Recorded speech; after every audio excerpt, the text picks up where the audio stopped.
castelo forte é o nosso Deus. Bom dia, meus irmãos. Vou convidar os irmãos para abrirmos na primeira carta de Paulo aos Coríntios, capítulo 1.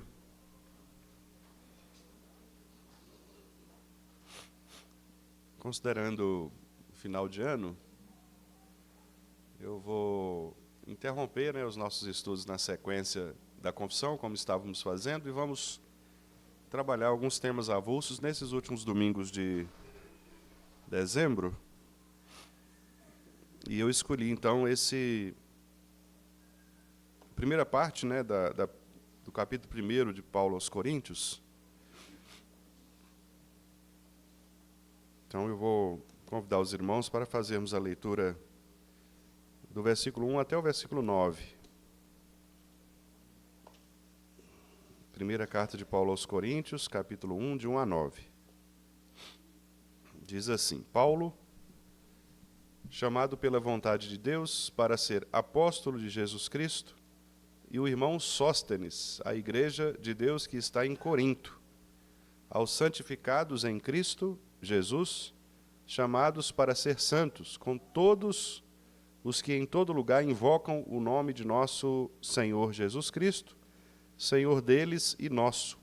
Graça a vós outros e paz, da parte de Deus nosso Pai e do Senhor Jesus Cristo. Sempre dou graças a meu Deus a vosso respeito, a propósito da sua graça que vos foi dada em Cristo Jesus, porque em tudo fostes enriquecidos nele, em toda a palavra e em todo conhecimento, assim como o testemunho de Cristo tem sido confirmado em vós, de maneira que não vos falte nenhum dom, aguardando vós a revelação de nosso Senhor Jesus Cristo, o qual também vos confirmará até ao fim, para serdes irrepreensíveis no dia de nosso Senhor Jesus Cristo. Fiel é Deus, pelo qual fostes chamados à comunhão de seu Filho Jesus Cristo, nosso Senhor. Vamos orar, meus irmãos? Senhor nosso Deus, nós te agradecemos pelo privilégio que temos, ó Pai, de abrirmos a Tua palavra, lermos e sermos guiados pelo Espírito do Senhor para que aprendamos a Tua verdade. Como Teu servo orou há poucos minutos, que esta palavra possa guiar os nossos entendimentos, nossa compreensão, possa guiar, ó Deus, os nossos desejos, motivações, possa esclarecer as nossas dúvidas e possa se tornar cada vez mais para nós lâmpada para os nossos pés e luz para os nossos caminhos. Nós precisamos, Pai, do Teu Espírito Santo, porque sem o Teu Espírito agindo na palavra e pela palavra, nós não temos condições de entender com precisão o que o Senhor requer que entendamos conforme as nossas necessidades. Por isso, nós te clamamos a ação do Teu Espírito Santo nesta manhã, para que por meio da leitura e da explicação deste texto, todos nós possamos, ó Deus, continuar crescendo na graça e no conhecimento de Cristo Jesus, que é, de fato, o objetivo de nossa vida cristã, conhecer o Senhor por meio de Cristo Jesus, o Teu Filho. E que esta seja a principal motivação dos nossos corações nesta manhã.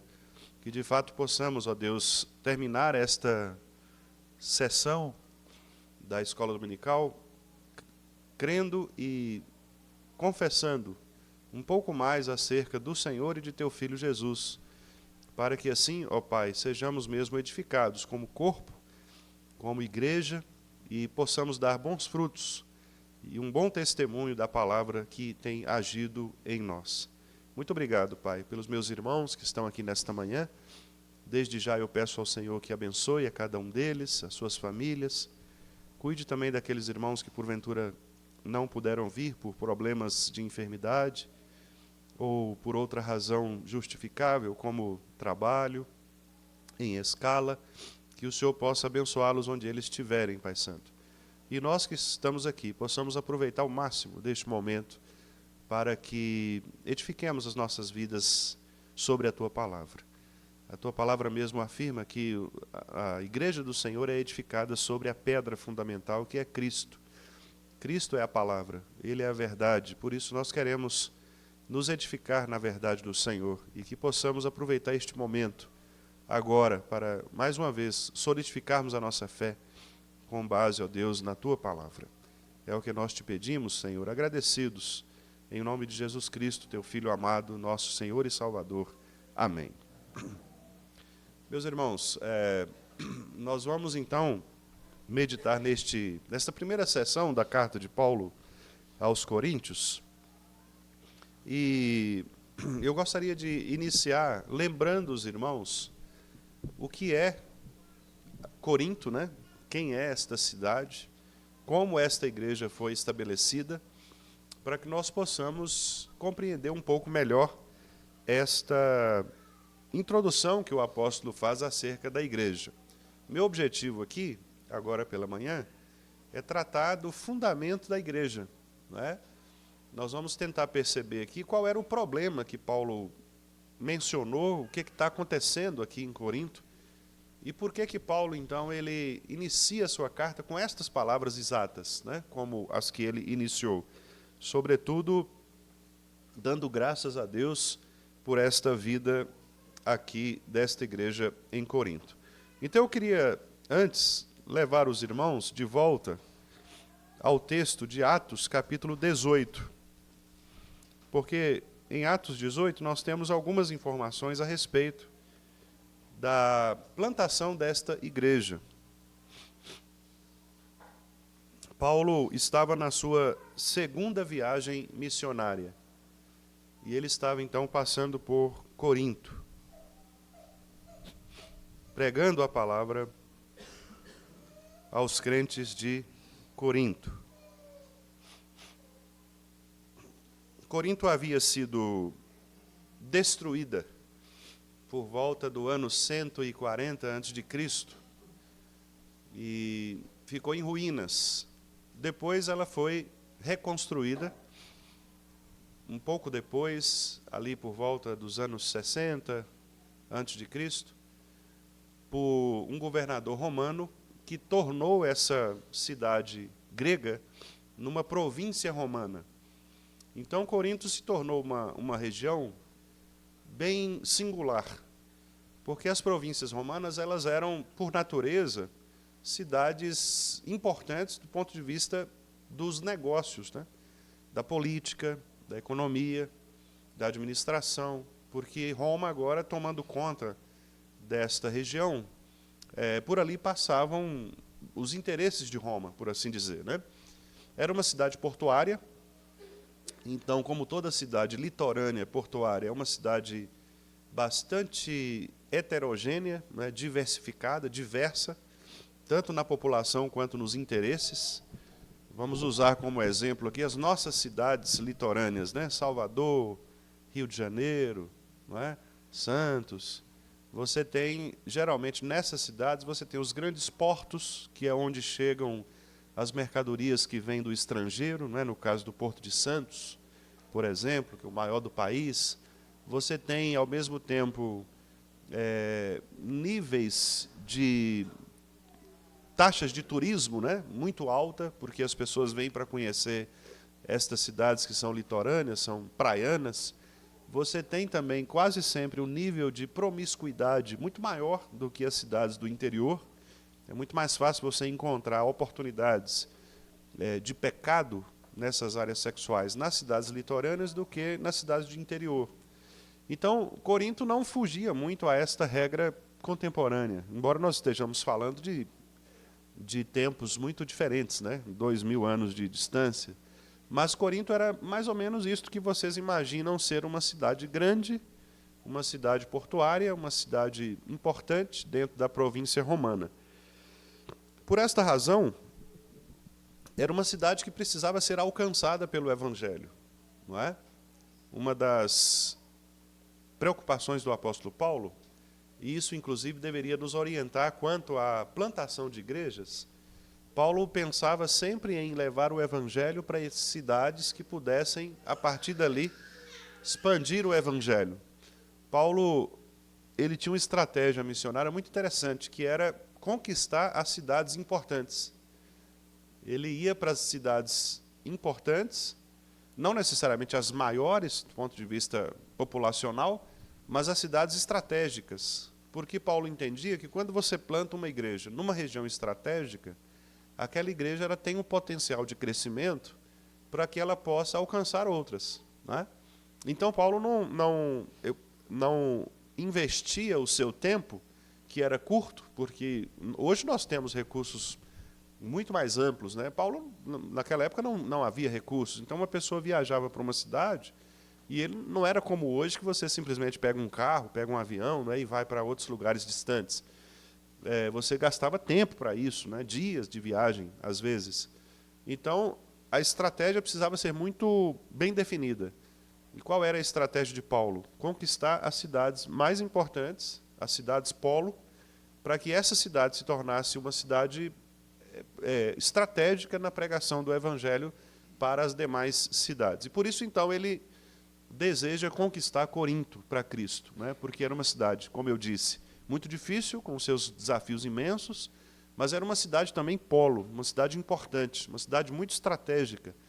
E Paulo entendia que se o evangelho caísse ali e as pessoas se convertessem, principalmente os principais da cidade, né, com certeza dali haveria muitos frutos, tanto para Corinto quanto para as cidades também que dependiam, né, do fluxo de Corinto. Muitas pessoas iam a Corinto para conhecer, para passear, para comprar coisas. Então, se o evangelho alcançasse essas pessoas, elas mesmas levariam este evangelho para suas cidades, né, para suas localidades. Esta também era uma estratégia importante, alcançar os estrangeiros, os turistas. Porque quando você alcançava os turistas, o evangelho se expandia para aquele lugar de onde o turista era, né? Então, por exemplo, vem na nossa igreja alguém lá de Ibirité. Então a gente prega o evangelho para essa pessoa se converte e ele vai lá para Ibirité plantar uma igreja, né? Então a ideia é expandir por meio daqueles que também visitavam a cidade. Vejam então em Atos 18 a narrativa que Lucas, né, o doutor Lucas, ele escreve a respeito do ministério de Paulo nessa segunda viagem missionária. Ele diz assim, lá no versículo 1: depois disto, deixando Paulo Atenas, partiu para Corinto. Lá encontrou certo judeu chamado Áquila, natural do Ponto, recentemente chegado da Itália, com Priscila, sua mulher, em vista de ter Cláudio decretado que todos os judeus se retirassem de Roma. Paulo aproximou-se deles. Interessante, né, que é só uma observação. Hoje, não sei se os irmãos viram, mas houve um atentado lá na Austrália, né, e pelo menos 10 judeus foram mortos numa festa judaica, numa praia. Eles estavam, e alguém considerado terrorista, né, mas certamente um antissemita atirou, foi agora há pouco, acho que foi de madrugada, agora à noite.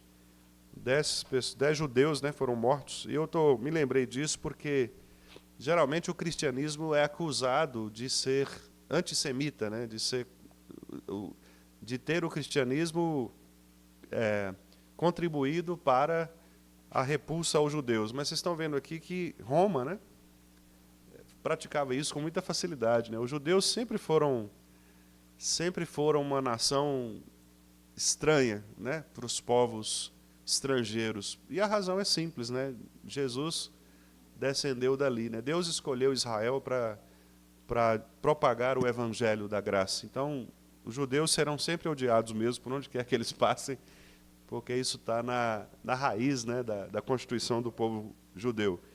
E aqui o texto está falando, né, que os judeus foram retirados da cidade por um decreto de Cláudio, que era o governador na época. E posto que eram do mesmo ofício, passou a morar com eles e ali trabalhava. Aqui ele está falando de Paulo, né? Pois a profissão deles era fazer tendas. Então, Áquila, juntamente com Priscila, eles trabalhavam com fabricação de tendas.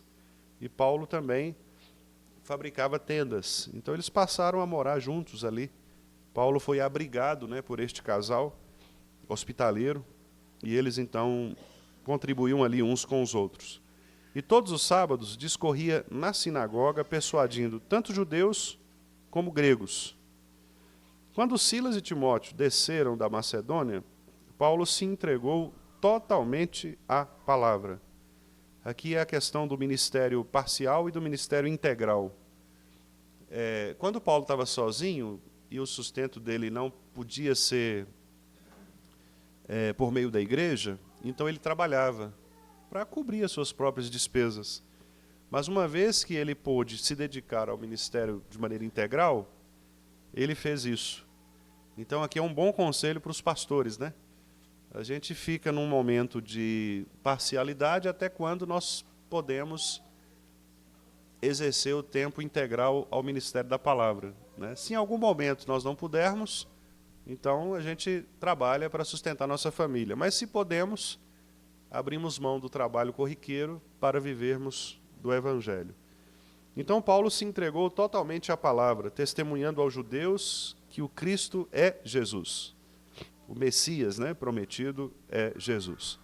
Opondo-se eles e blasfemando, sacudiu Paulo as vestes e disse-lhes: sobre a vossa cabeça o vosso sangue. Eu dele estou limpo, e desde agora vou para os gentios. Quer dizer, Paulo estava pregando aos judeus, né? E os judeus se opuseram a Paulo e blasfemaram.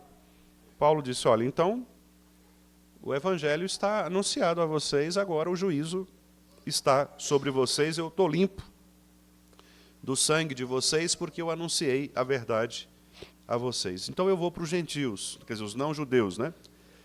Saindo dali, entrou na casa de um homem chamado Tício Justo, que era temente a Deus. A casa era contígua à sinagoga, tipo a de seu Wilson aqui, né? A casa é grudada na sinagoga. Então ele saiu da sinagoga e foi lá na casa desse Tício Justo. Mas Crispo, o principal da sinagoga, creu no Senhor com toda a sua casa. Olha só. Então Paulo tinha pregado na sinagoga, Crispo, que era o responsável pela sinagoga, creu. Olha que problema para a sinagoga, né? Porque o cara que era o principal creu no Senhor. Olha a confusão que isso deu. Também muitos dos coríntios, ouvindo, criam e eram batizados. Teve Paulo durante a noite uma visão em que o Senhor lhe disse: não temas, pelo contrário, fala e não te cales, porquanto eu estou contigo, e ninguém ousará fazer-te mal, pois tenho muito povo nesta cidade. E ali, em Corinto, permaneceu 1 ano e 6 meses, ensinando entre eles a palavra de Deus. 18 meses, né? Paulo ficou ali em Corinto ensinando a palavra do Senhor. E aí, como se não bastasse a conversão de Crispo, que era o principal da sinagoga, no versículo 17, nós temos a seguinte informação. Então, todos agarraram Sóstenes, o principal da sinagoga. Agora era Sóstenes. Sóstenes tomou o lugar de Crispo, né? Substituiu Crispo. E o espancavam diante do tribunal. Galho, todavia, não se incomodava com estas coisas. Quer dizer, ele via o espancamento acontecer, mas não fez absolutamente nada em relação ao espancamento de Sóstenes. Mas Deus tem um propósito muito interessante nisso. Esse Sóstenes, que foi espancado aqui pelos judeus, veja agora lá em 1 Coríntios, versículo 1 que nós lemos. Paulo, chamado pela vontade de Deus para ser apóstolo de Jesus Cristo, e quem? Converteu na pancada. Ele era o principal da sinagoga, substituindo Crispo. E aí o negócio ficou feio para o lado dele, porque provavelmente agora ele já estava ouvindo a pregação de Paulo, e ele também se converte ao Evangelho. Olha que maravilha. E agora ele e Paulo escrevem a carta aqui para o povo de Corinto, né? Isso mostra, irmãos, o nascimento desta igreja. Como que essa igreja nasceu no meio de uma confusão religiosa, né? No sentido de que não foi uma plantação tranquila, pacífica, como aquelas plantações que acontecem hoje, por exemplo, de alguém resolve ir lá alugar uma casa, e aí abre um ponto de pregação, e famílias da igreja começam a frequentar, sem qualquer oposição, sem qualquer problema. Aqui não. Aqui eles estão invadindo o campo inimigo. Eles estão entrando num terreno minado, não é? Um terreno muito complicado. Eles vão pregar o evangelho aos judeus, os judeus rejeitam, todavia, muitos creem. E, dentre estes, os principais da sinagoga. Então, repare o transtorno que o evangelho, o cristianismo, causou nessa cidade de Corinto, né?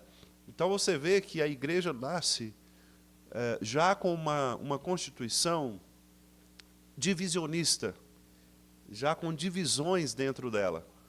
E não é à toa que você lê a carta aos Coríntios e, sem dúvida alguma, é a igreja mais complicada para quem Paulo escreveu.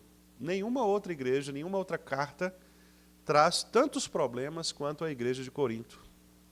A igreja de Corinto era uma igreja assim, com inúmeros problemas.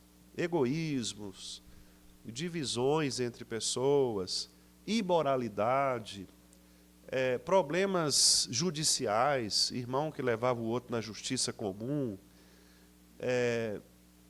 descredenciamento da autoridade de Paulo, irmãos que não levavam Paulo a sério, mesmo sendo Paulo apóstolo, eles desprezavam a autoridade de Paulo. Muitas coisas, muitos problemas. Tinham problemas doutrinários relacionados aos dons espirituais. Era uma igreja que você falava assim, não é possível que essa igreja seja uma igreja cristã de verdade. E aí o mais chocante é exatamente como Paulo inicia essa carta. Porque de todas as igrejas para quem Paulo escreveu, você nunca imaginava ou imaginaria que Paulo escrevesse as palavras iniciais que ele escreveu aqui para esta igreja. Por exemplo, Paulo chama esses irmãos de santificados em Cristo. Parece que Paulo está fazendo uma piada aqui, uma ironia. Como assim, Paulo? Santificados? Tem o rapaz que tem relação sexual com a madrasta. Na ceia, eles se reúnem, mas para fazer partidos. Eles não acreditam muito no seu apostolado. Tem gente aí que está levando o outro na justiça comum, porque não consegue resolver os problemas dentro da igreja. Os casamentos são todos complicados. Tem gente aí que tem mais de uma mulher e está complicado. Como é que você fala que esse povo é santificado? Como é que você fala que esse povo é crente? Interessante, né? Então, esta é uma lição para nós, irmãos, e esse é o ponto, né, que eu gostaria de apresentar para os irmãos nessa manhã, que é exatamente a ideia de que Deus escolheu para si um povo, e esse povo escolhido por Deus é um povo pecador que está sendo transformado, está sendo regenerado pelo poder da graça do Evangelho do Senhor. Ou seja, nenhum de nós é perfeito ou crente o suficiente para que possamos dispensar a ação da graça de Deus em nossas vidas. Esse é o ponto fundamental que Paulo quer mostrar aqui. Em outras palavras, Paulo está querendo dizer o seguinte, olha, antes de você criticar os seus irmãos, saiba que também você foi alcançado por esta mesma graça que você precisa desejar que alcance os seus irmãos. Paulo não está ensinando a gente a fazer vistas grossas, não é isso. Ele não está ensinando que nós tenhamos que passar a mão na cabeça das pessoas, deixando que elas pequem à vontade. Não, não é verdade isso, tanto que ele vai, ao longo da carta, repreender esses pecados e vai, inclusive, chamar a atenção destas pessoas nominalmente com relação aos seus pecados. Mas o que ele está querendo dizer é, ninguém é autossuficiente espiritual para que não dependa da ação da graça de Deus em Cristo Jesus. Todos nós, enquanto igreja, dependemos da ação extraordinária de Deus em Cristo Jesus, porque tudo o que nós temos e somos vem de Deus. Tudo o que nós temos e somos vem de Deus. Então, repare aqui algumas instruções interessantes que nós lemos aqui, não é? Ele diz, Paulo, eu quero que os irmãos observem, contando mesmo comigo, quantas vezes Paulo menciona aqui a expressão de Deus, ou da parte de Deus. Observe, Paulo chamado pela vontade de Deus. Quer dizer, veja que o chamado de Paulo não é um chamado autoproclamado, não é? Paulo não está aqui dizendo, olha, Pode desligar, seu André, por favor.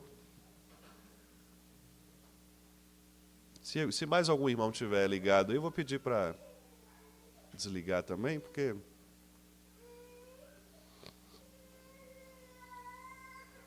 nesse horário só Deus fala conosco.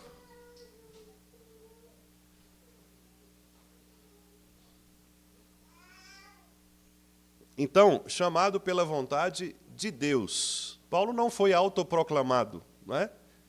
Ele não disse assim, a partir de agora eu sou apóstolo. Não.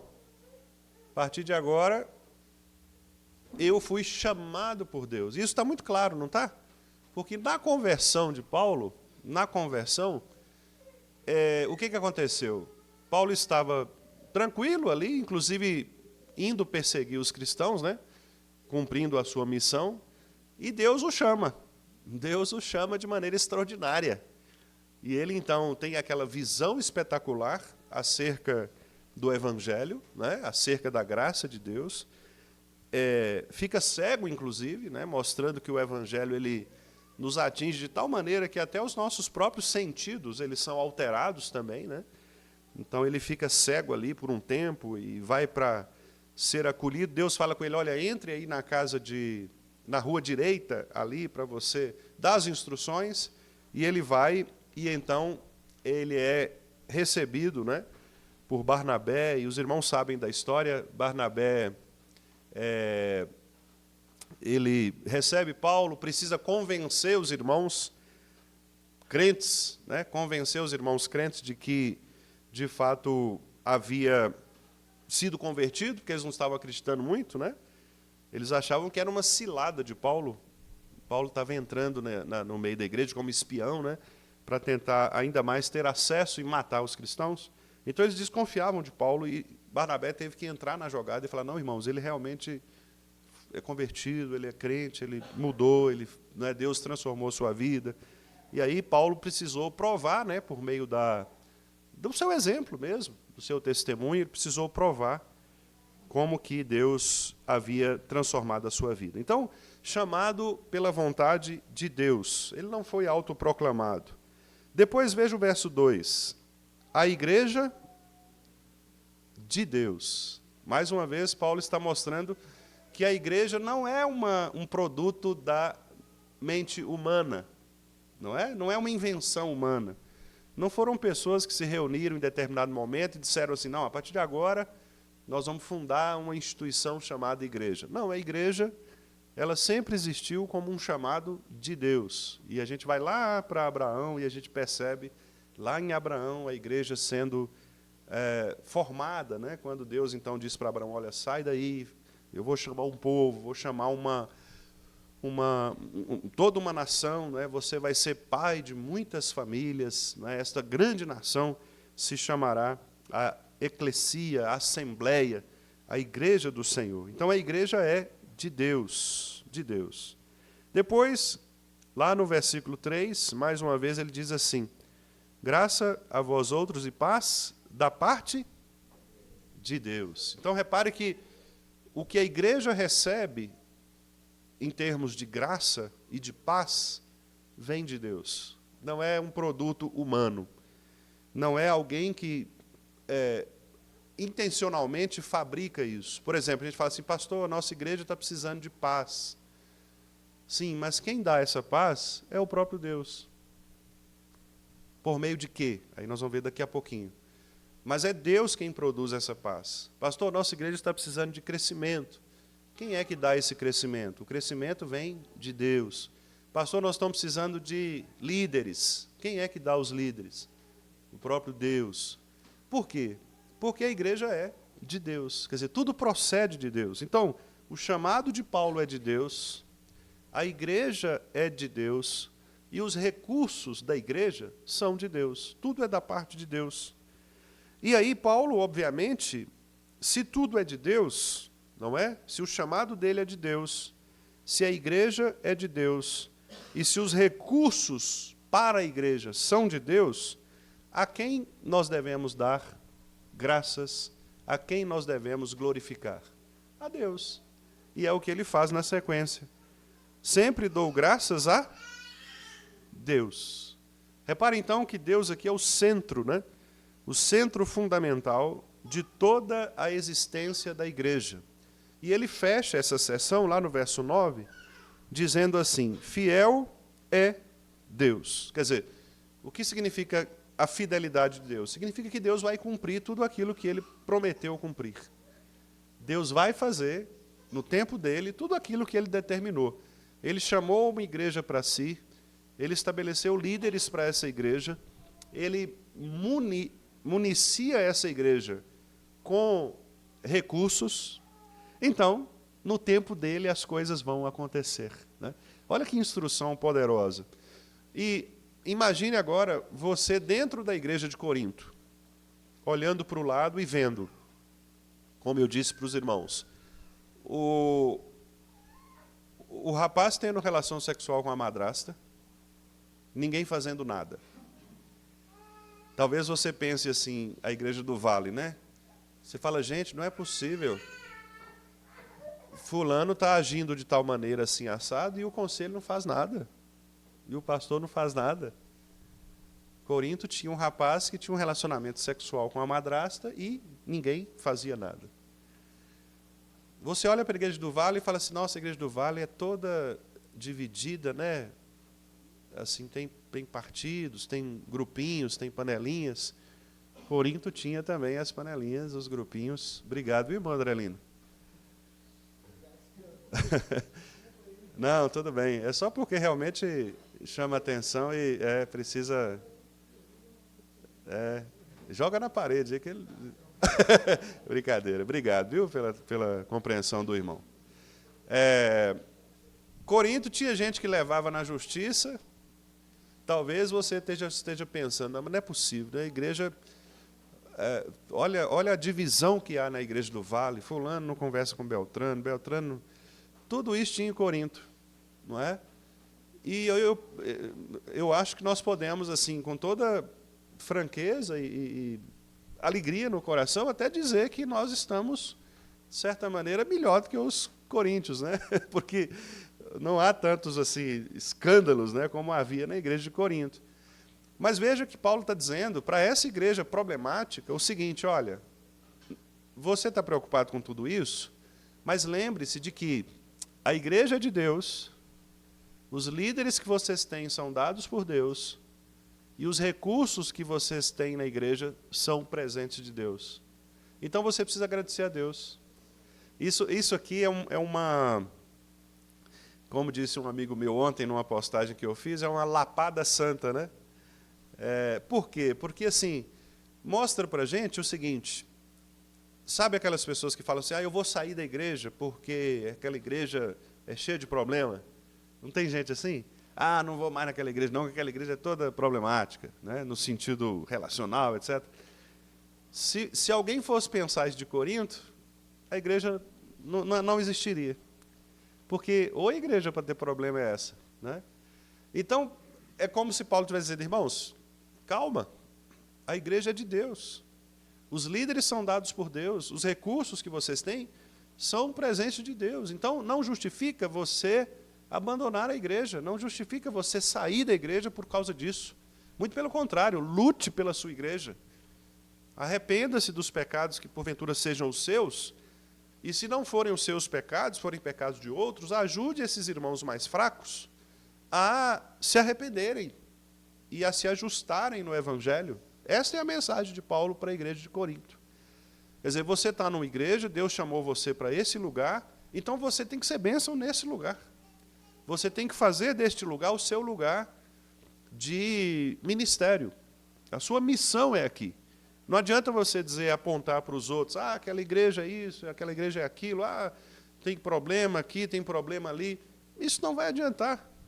Não adianta você fazer isso, porque Deus é quem reuniu este povo aqui, neste lugar. Então, vamos pensar assim, por maiores que sejam os problemas que nós temos na Igreja do Vale, foi Deus quem nos reuniu neste lugar. Foi Deus quem trouxe você, quem me trouxe, para estarmos juntos aqui neste lugar. É Deus quem nos dá os recursos necessários para vivermos uma vida cristã nesse lugar. Os líderes que nós temos, os recursos que nós temos, humanos, etc., são dados por Deus. Então, nós não estamos aqui para reclamarmos de Deus ou das circunstâncias. Nós estamos aqui para vivermos a vida que Deus estabeleceu para nós neste lugar.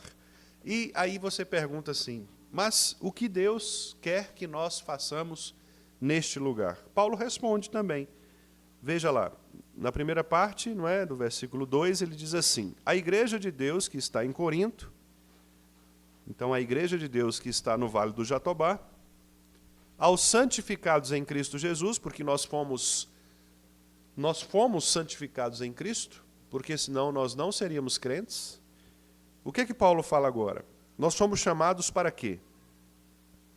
Chamados para ser? Pode falar. Chamados para ser santos. Este é o ministério da igreja. O ministério da igreja é a santificação progressiva. Nós já fomos santificados, Paulo está dizendo aí, santificados em Cristo. Chamados para ser santos. Como assim? É porque a salvação e a santificação ela é progressiva. Não tem um outro texto em que Paulo diz, desenvolvei a vossa salvação com temor e tremor? Ali Paulo está dizendo, olha, você foi convertido, você é um novo crente, mas você precisa crescer. Você precisa desenvolver. Você pode ter muito tempo de igreja, mas você continua precisando da graça restauradora todos os dias. Você precisa progredir. Não pense que a sua conversão ela deu ponto final no seu progresso cristão. Você só começou. E aquele que começou a boa obra em você há de completá-la até o dia de Cristo Jesus.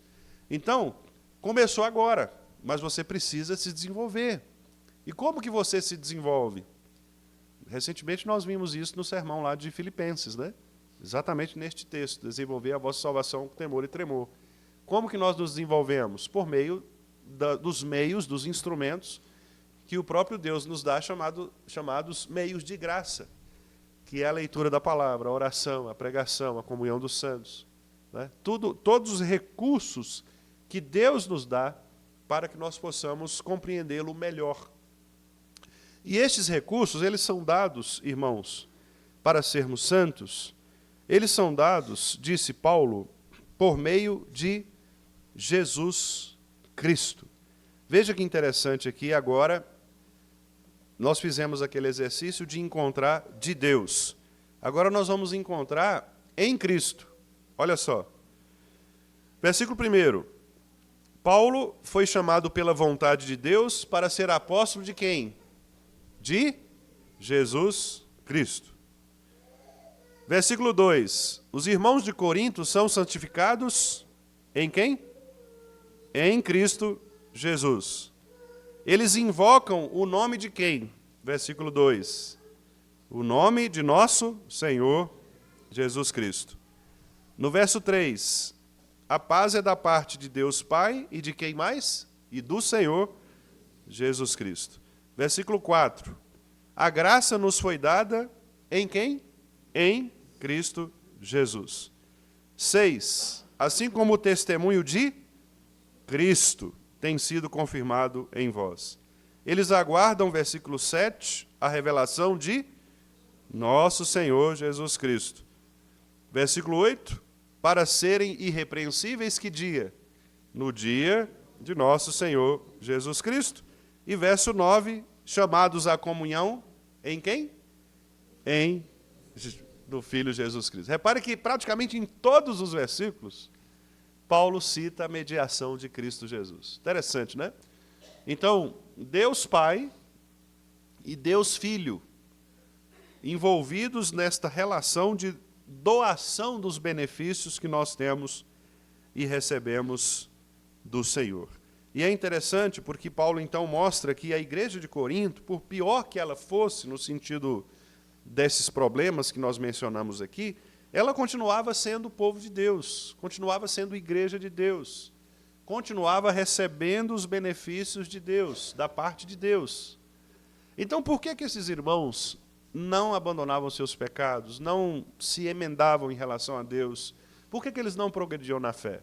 Esta é uma resposta que Paulo vai oferecer na sequência da carta, e que vai ficar muito claro para nós que o grande problema deles não era necessariamente conhecer a respeito de Deus ou de Cristo, mas era uma disposição do coração de buscarem em Cristo os recursos necessários para que eles pudessem progredir.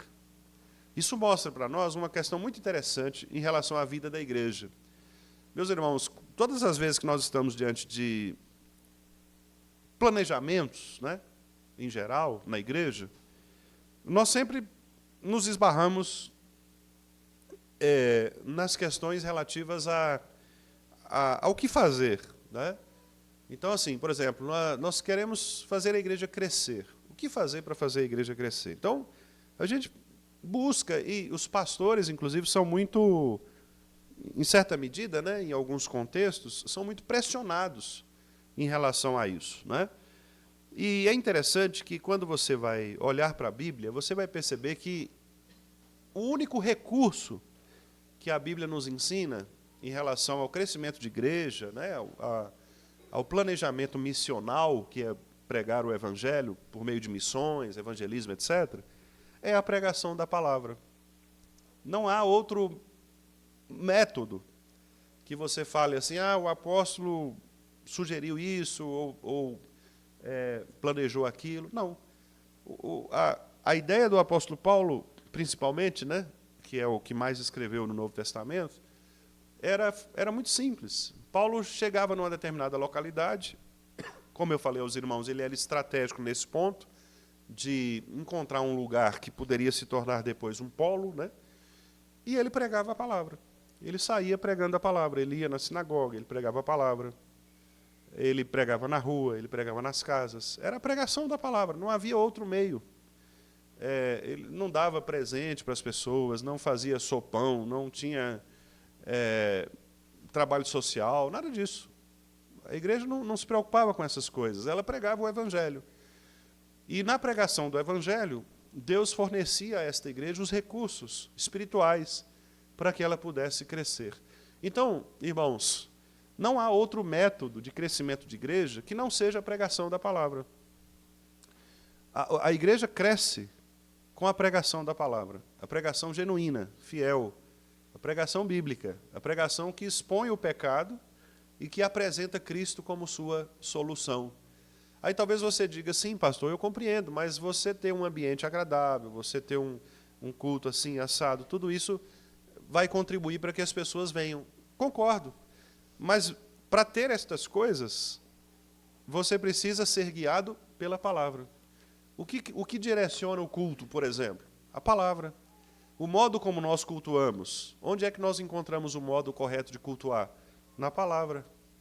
A maneira como tem que ser a pregação da palavra, nós encontramos onde? Na palavra. Quais recursos precisam ter na igreja? Nós encontramos onde? Na palavra. A palavra nos ensina tudo isso. Sabedoria, prudência, nos ensina o equilíbrio. Todas essas coisas você encontra na palavra. Por isso a palavra deve guiar todos os recursos necessários para uma igreja crescer.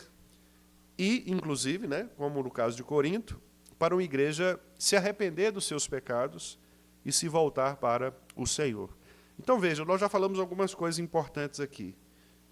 Não há igreja problemática que não possa ser considerada a igreja do Senhor, santificada em Cristo e cujo objetivo é se tornar cada vez mais santa.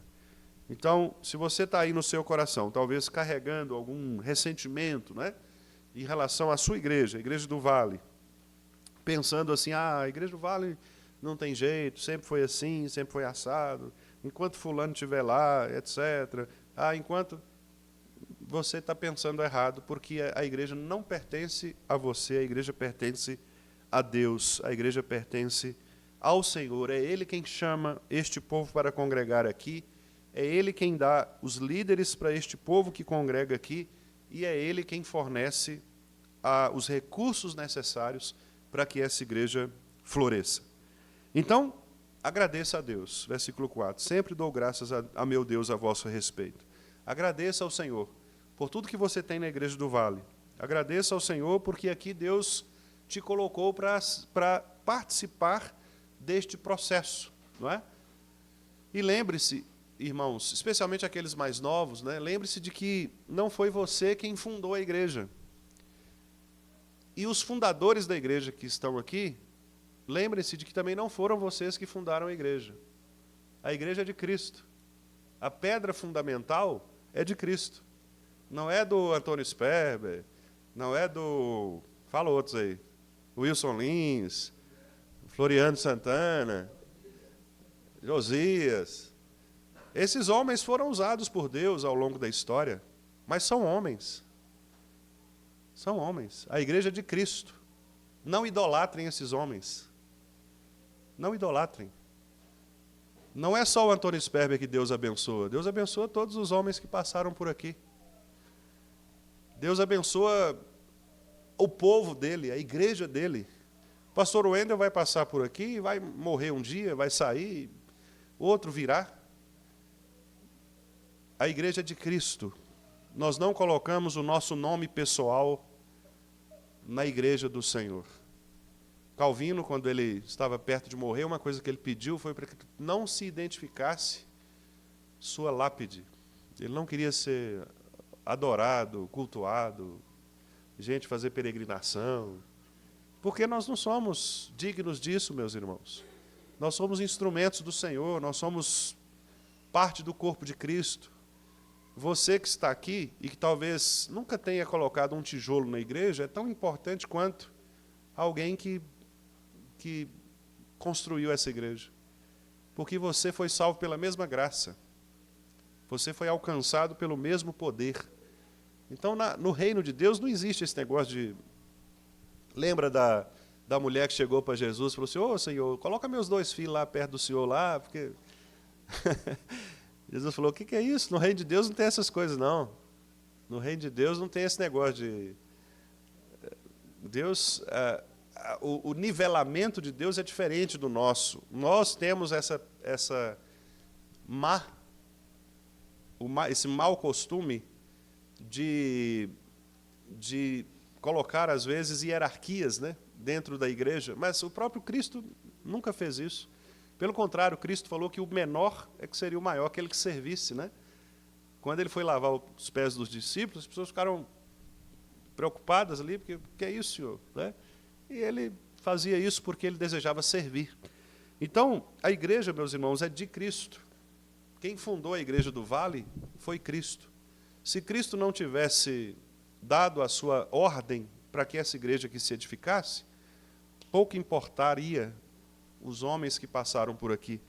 Se Deus usou esses homens, é porque Cristo ordenou que isto fosse feito desta maneira. Então, repare que em nenhum momento Paulo diz aqui, né, eu sou Paulo, o homem que Deus abençoa. Não, ele está falando, eu sou Paulo, servo de Cristo.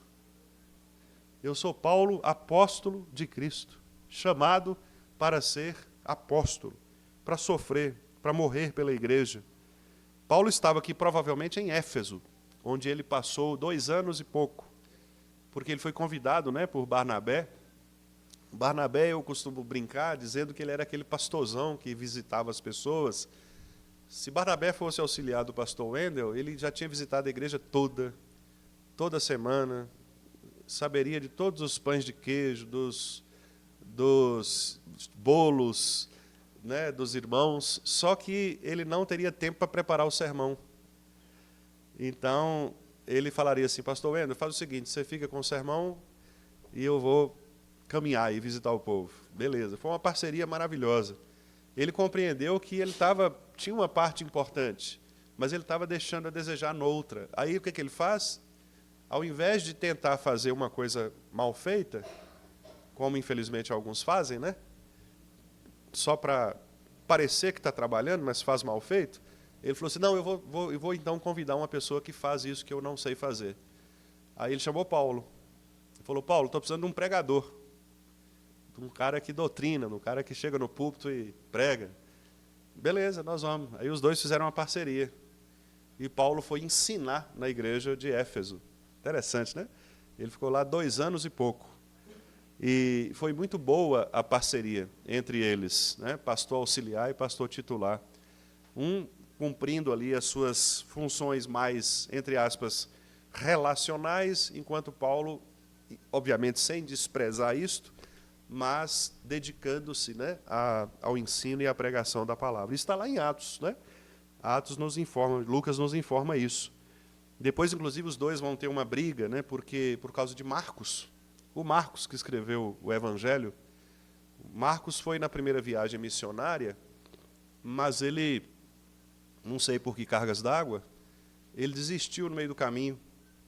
E aí Paulo ficou com muita raiva disso. Paulo falou, não, esse cara aí não serve para ser... E Barnabé falou, não, Paulo, calma, você está muito nervoso, você está parecendo pastor Wendel, não dá chance às pessoas. Né? E aí Barnabé, os dois brigaram e os dois se separaram. Paulo falou assim, então você está querendo dar chance para ele? Leva ele para sua casa, leva ele para você. E Barnabé levou mesmo. Aí Barnabé foi para um lado, Paulo foi para o outro. Só que depois Paulo, assim como o pastor Wendel também, viu que tinha falado besteira, né? E aí o que ele fez? Ele falou com Timóteo, quando você vier, traz Marcos, porque ele é útil para mim. Traz Marcos. Né? Então, assim, Paulo, é como se Paulo estivesse dizendo, gente, calma, dê uma chance para Marcos. Marcos pisou na bola, mas ele é um cara bom. Né? Ele não é toda vez que ele age assim, não. Então, é interessante, a gente percebe, irmãos, embora não seja uma doutrina, né? Mas a prática dos nossos irmãos do Novo Testamento mostram como que nós, líderes, devemos agir. Às vezes, por exemplo, né, eu estou brincando aqui nesses termos, para descontrair um pouco, mas, por exemplo, às vezes chega no conselho o nome de alguém, né, aí a pessoa fala assim, não, esse aí pisou na bola com a gente naquela vez lá e fez tudo errado e tal. A mente de Paulo aqui, né? A mente de Paulo. Barnabé diria, não, irmãos, vamos fazer o seguinte, vamos dar mais uma chance para ele. Tá certo, ele errou ali, falhou, mas quem sabe, vamos dar uma chance. Né? E aí, veja como essa discussão é uma discussão comum. É o que mais acontece, né? Quando você vai escolher liderança. Isso estava acontecendo ali. O problema é que causou uma divisão, né? Uma divisão, e isso aí nós não aprovamos, né? Que é dividir. Né? Mas Deus, ao final, mostrou para Paulo que ele poderia ter tido mais paciência na restauração. Marcos era um pouco mais jovem, né? Talvez os mais jovens têm, de fato, impulsos mais assim, intempestivos, né? Às vezes não refletem tanto sobre as consequências. E ele, então, Barnabé mais experiente, né? Calma, Paulo, vamos dar uma chance, ele vai melhorar. Né? E, de fato, depois Paulo diz lá que ele era útil ao ministério. Né? E interessante que Marcos foi quem escreveu o Evangelho. E, de acordo com os estudiosos, os demais evangelhos, Lucas e Mateus, sinóticos, né, foram escritos com base em Marcos. Olha que interessante, né? Exatamente, tem divisão que soma. É isso aí. Boa palavra, Ronaldo. Às vezes é preciso. Paulo fala aqui em Corinto, né? Ele fala que às vezes é preciso haver partidos entre vocês para que as coisas sejam esclarecidas, né? Às vezes é preciso haver divisões mesmo, não é, para que a verdade prevaleça, né?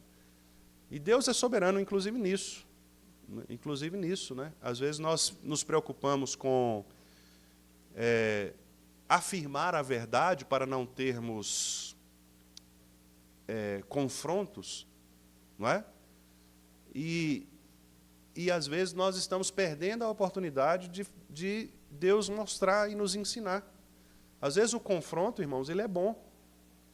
É claro que nós não devemos criar conflitos, né, por qualquer coisa. Paulo fala lá para Timóteo que ele deveria fugir das brigazinhas, das coisinhas da igreja, né? Paulo dá essa instrução para Timóteo, fala assim, foge dessas discussões, dessas questiúnculas, assim, porque isso aí não vai produzir nada no seu ministério.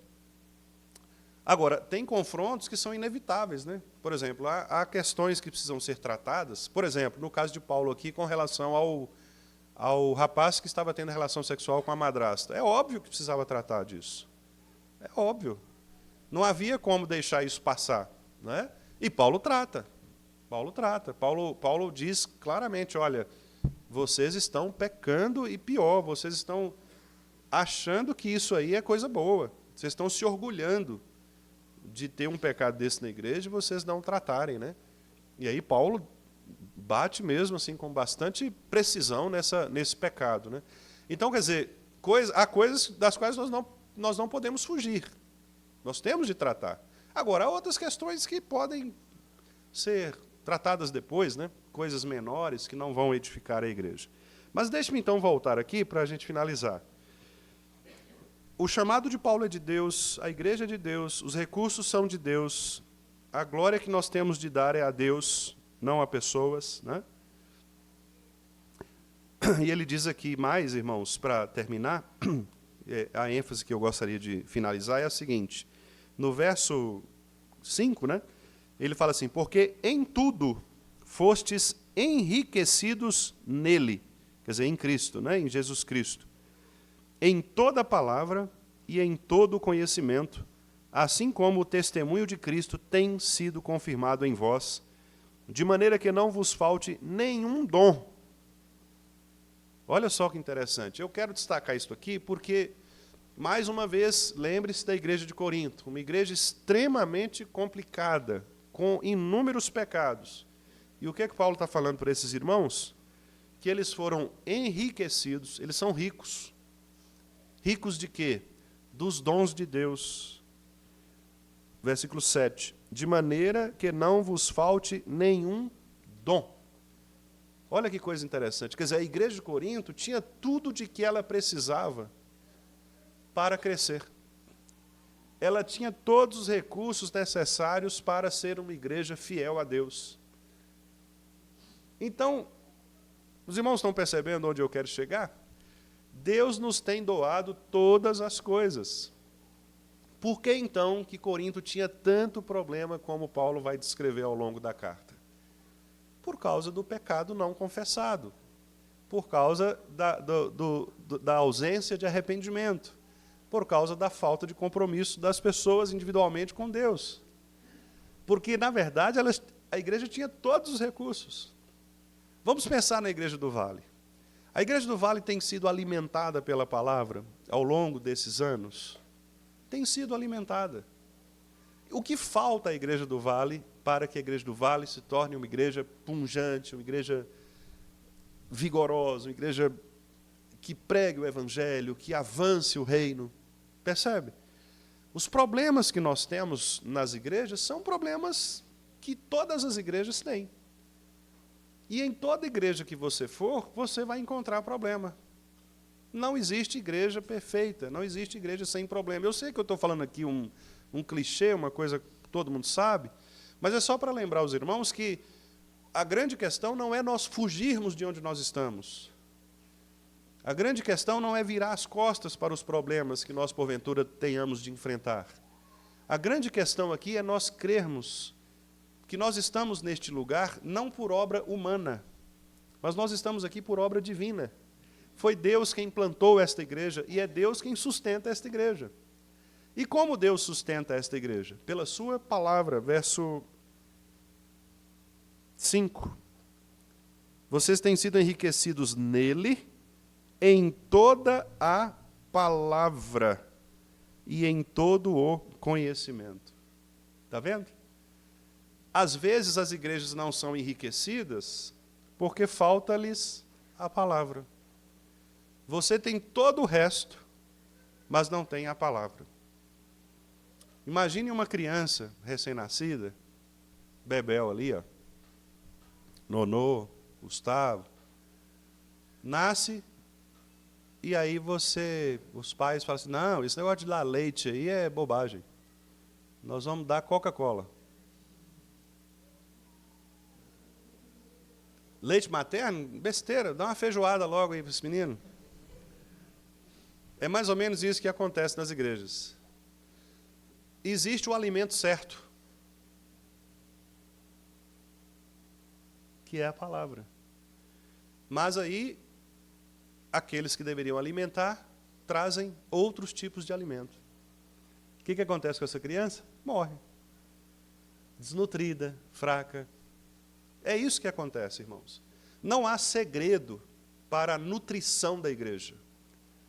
A nutrição da igreja vem pela palavra e pelo conhecimento de Cristo.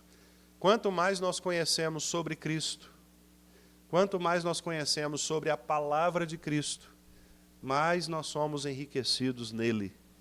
E uma vez enriquecidos nele, nós somos habilitados por ele mesmo, não pelas nossas forças, esforços, méritos, mas por ele mesmo, a vencermos os pecados e a fazermos a igreja crescer.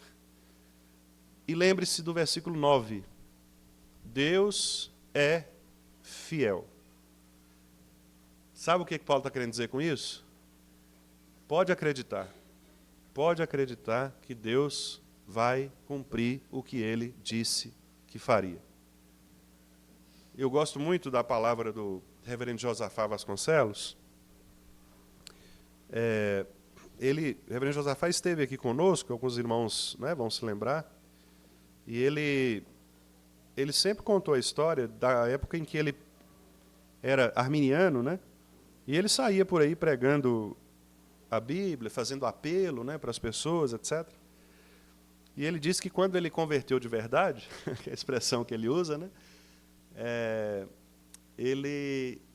o ponto decisivo foi, ele diz, né, eu passei a acreditar no poder da palavra. Eu tirei todos os outros métodos, apelo, tudo, e passei a acreditar na palavra.